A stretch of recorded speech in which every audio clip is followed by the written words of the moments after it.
We've all seen it happen. Someone opens their mouth and says something before they really thought about it. The mouth in that case was in autopilot mode. The same thing happens with our brain. I'll be right back. This is the Killer Innovations Podcast with Phil McKinney. Keep in mind that the information and opinions expressed in this podcast are Phil's, and Phil's alone, and they don't necessarily reflect those of his past, current, or future employers. Now, here's Phil McKinney. Have you ever noticed how your mind or body reacts to something familiar? It just automatically takes over. No hesitation, no conscious thought. It just does it based on some kind of ingrained rules that have just been imprinted on your brain. Now, don't you know what I'm talking about? How does it feel when you walk on a broken escalator? You know it's broken. You can see with your eyes that it's broken. Your brain, however's autopilot takes over. It adjusts your posture so that you lean forward. It adjusts your stride, as if the escalator is moving. Now, normally these changes, your posture, your stride, are canceled out by the moving escalator. If it's not moving, you get that strange sensation.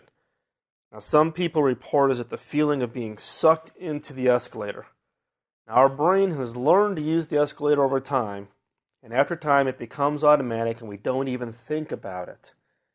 This disassociation between our brain's conscious knowledge, we can tell the escalator is not moving, and our brain's control of our actions, of changing our posture and our stride, is something most of us never think about. Now, I noticed this recently when I was in Paris, and we were actually getting onto an escalator that was broken.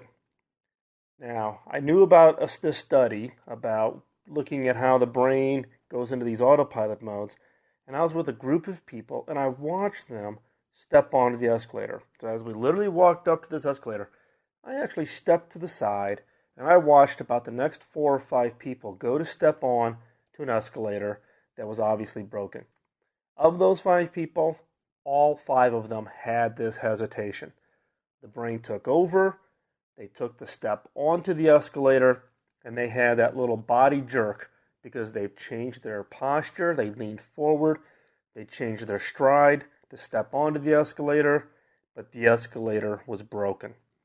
Now, as we walked down the escalator, I was explaining to these people about this whole issue of brain and autopilot mode, and it became quite an interesting conversation. And one of the questions I got was, can this reaction be unlearned? And the answer is yes. Based on a series of studies, it takes about 3 to 5 times of stepping onto a broken escalator before the brain is retrained. So literally, if you do it once and then you know about it, and then you do it again, you'll actually still have a similar sensation. But after about the 3rd or 4th time, the brain, in effect, gets retrained to look at the escalator as not being moving, and therefore you change the hesitation. Now, how does this apply to creativity and innovation? Now, I can argue that the brain is trained for far more than just escalator riding. We train it every day on how to make decisions, right? So how do you look at information that you have on your desk, and how do you make the best decision? How to know a good product versus a bad product. If you're in the product development business, you're looking at it, people are pitching you ideas all day long. What makes a good product or a bad product? A good feature or a bad feature? How to make a recipe. Have you ever noticed, in my case, growing up, watching my mother and my grandmother bake, they never looked at the recipe. They literally could go into autopilot mode while making dinner. They could be talking on the phone, watching TV, holding 3 conversations, and whip this together in autopilot mode. Now, the caution here is how many of our actions every day are really the result of our brain being in autopilot mode. Even if our conscious says one thing, our brain on autopilot will take over. Now, I see this all the time when it comes to selecting the best ideas to fund or to invest or to budget R&D dollars against. You get into a room with a bunch of really, really smart people. You've got a select set of really good ideas. You can't afford to fund them all, so you've got to figure out which are the best ones to fund. And you always get those people in the room that say, well, if it's their gut or it's their instinct, that this idea is not as good as this idea. And albeit I believe in gut and instinct, and some people have that ability, some people don't have that ability, but we have to all be conscious of the risk that it's really not gut or instinct, but it is this brain on autopilot making a decision based on history. So albeit our eyes may be saying one thing, our brain clicks in, and based on history and the way it's been trained and the information that's been locked in, it's going to make its decision in autopilot mode based on a history that could be flawed. Now, one of the key areas that this really shows up in is when you are brainstorming. Now, when you're brainstorming, you have to take extra care to turn off the autopilot. In some cases, just recognizing that your brain has an autopilot mode and consciously turning itself off, making yourself aware of the autopilot mode, and therefore telling yourself to ignore it can be a great help. In some cases, you have to retrain your brain. Just as retraining your brain on getting on and off that escalator, you have to retrain your brain to turn on and off that autopilot mode. Now in this case, remember that it took 3 times for you to get the brain retrained in the escalator. You may have to run through and do a number of early brainstorming exercises in order to get the brain retrained. That's why in many cases, the first time a person has ever really been in a well thought out, well structured brainstorming session, they feel somewhat disoriented. And after about the 3rd or 4th time of participating in a brainstorming session, they've actually been able to get the autopilot mode to get out of the way to where they can really participate and really engage from the standpoint of participating in the brainstorming session. So how do you know if your autopilot is actually kicking in and is actually having an impact negatively, in some cases positively, on the brainstorming session? What I have is basically what I would call the ignore areas. These are things that you should ignore while you're in the brainstorming session. The first one is ignore the voice. Now, we all have that voice running around in our head, whether that's saying, oh, this is good, this is bad, this is crazy, this is great, this is poor, this is hot, this is cold. Ignore that voice. Next is ignore what I call the catch, the hesitation. You see something and you just kind of feel it inside your body, that kind of hesitation and that catch. If you feel that, you know that autopilot is on and you're therefore filtering out, and you're actually you're applying a filter to whatever ideas are being generated in a brainstorming session or in any kind of discussion or meeting. Be careful of what I call the catch. The other is ignore the editor.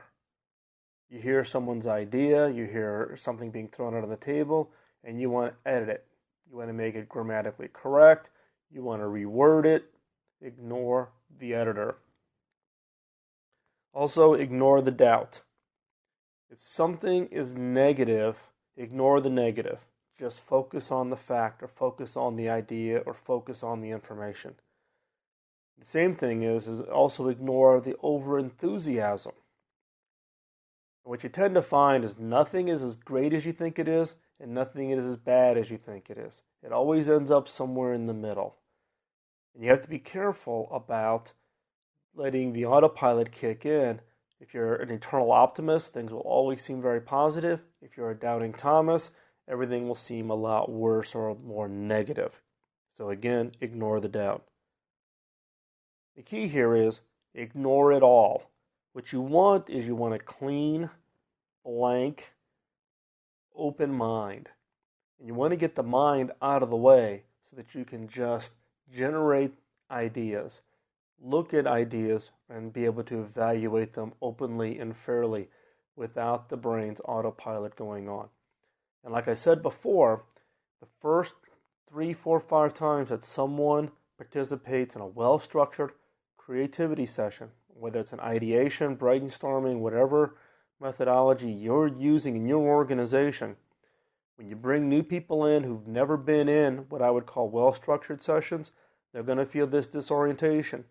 The brain is in autopilot mode. The brain is getting in the way. And in some cases, you may want to structure exercises for yourself or for the people participating in your organization to retrain the brain to get out of the way, to turn the autopilot off. Now, I'm not saying that you should just ignore your gut or your instinct. You just need to make sure it's not the autopilot flying you into the side of that mountain.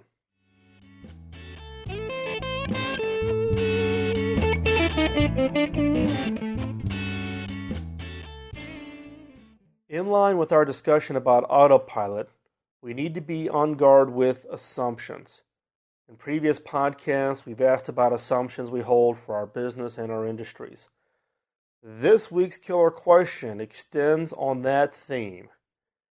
First killer question is, what assumptions do we hold for our non-customers? What assumptions do we hold for our non-customers? Now, there's a lot of assumptions depending on your business and your product or your service or whatever it is you're selling that all of us hold about our non-customers. Some of them could include spendable income. Maybe your product or service is priced at such a point that you assume that you have to have a certain amount of spendable income in order to afford it. One example would be the BMW. Yes, there's the very, very high-end BMW, but BMW recognized that there was a fan base, people who absolutely loved BMW, but who could not afford the high end. So what they do? They brought in the lower levels of the BMW car line so that people with reasonable income levels could actually afford to own a BMW of their own. Next would be education level.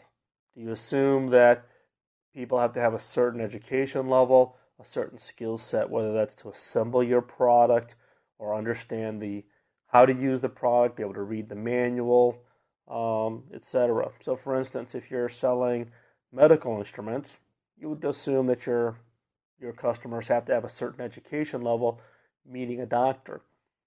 But in some cases in the medical instruments business, if you assume that it's a nurse or you assume that it's a lab technician and you adjust your product accordingly, you tend to find that these are the people who actually are the big users of certain types of medical instruments. Yes, the doctors and surgeons are in there, but the people who are really doing the work with the patients in many cases are not the doctors, but people in other parts of the medical field.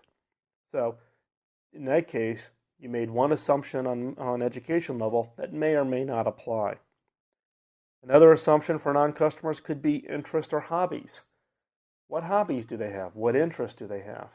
Are they athletic if you're selling sports equipment? It may be cases where somebody's maybe not in great shape, but they are athletic. They maybe ride a bike or walk or whatever. But again, it's an assumption that you have to be careful of. What about gender? Male, female.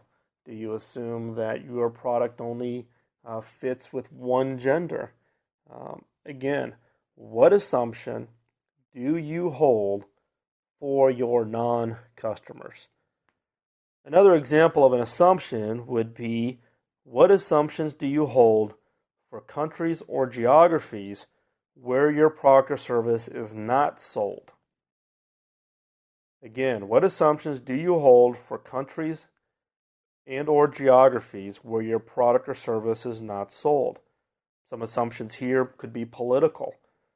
Are the politicians in the area open to you being able to bring your product in? Are there tariffs for your product or services coming into the country that are fair or unfair? Is that an assumption you have? Income level. Do you assume people living in that country have a certain income level and so therefore can or cannot afford your product? Competition. Do you have this perception or assumption that companies in their region or in that country already have locked up the market, and so therefore why enter it? Customer interest. Customers may or may not be interested in your product. The key here is to understand all of the assumptions that you have in your product. Why? Because a brain on autopilot can hide themselves as false assumptions.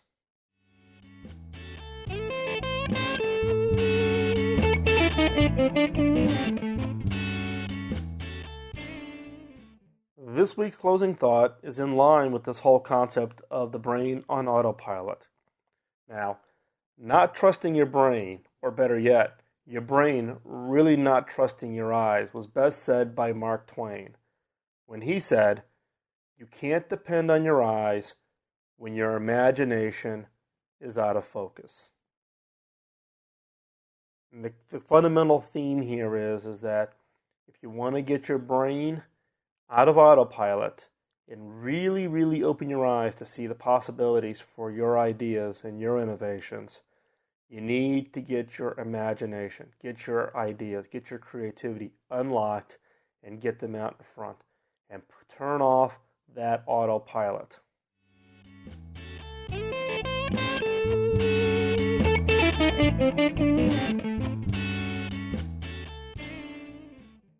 Well, thanks for listening to this week's podcast. Please drop me an email, feedback at podcast@killerinnovations.com. Feel free to post your comments on the show notes at killerinnovations.com. Also, I haven't mentioned this in quite a while, but feel free to join in to my LinkedIn network. Now, I get a lot of requests, so if you want to link in with myself, send me an email at podcast@killerinnovations.com and clearly put in the request that you're a podcast listener. Because if you do not say that, I typically will not accept the request because I get lots of requests to join on LinkedIn. Also, please visit killerinnovations.com for the new blog. If you haven't read the blog, go out there. The most recent one is on the ant infestation and how that gave me a little bit of insight on the challenges on the job.